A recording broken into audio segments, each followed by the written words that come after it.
एक गांव में एक साधु रहता था। वो जब भी नृत्य करता था तो बारिश होने लगती थी।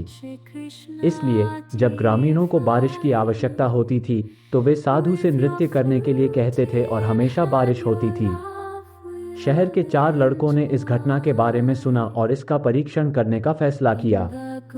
उन्होंने ग्रामीणों को चुनौती देते हुए कहा कि अगर वे नाचेंगे तो बारिश होगी और अगर उनके नाचने पर बारिश नहीं होगी तो संत के नाचने पर भी बारिश नहीं होगी।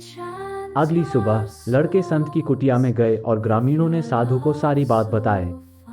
तो फिर लड़कों ने नाचने लगे। पहले वाले ने आधे घंटे तक नृत्य किया लेकिन बारिश नहीं हुई। फिर दूसरा लड़का 1 घंटे तक नाचता रहा, फिर भी बारिश नहीं हुई।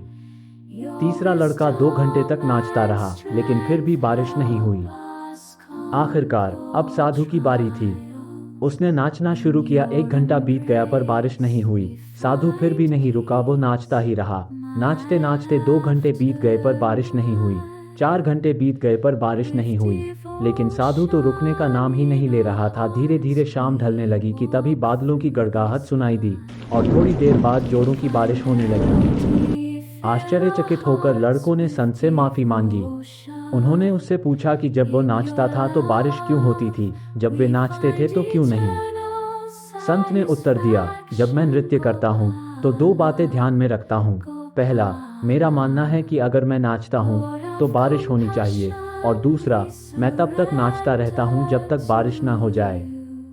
सफलता उन्हीं को मिलती है जिन्हें अपने प्रयासों पर पूरा भरोसा होता है, और तब तक डटे रहेंगे जब तक वे अपने लक्ष्य हासिल नहीं कर लेते।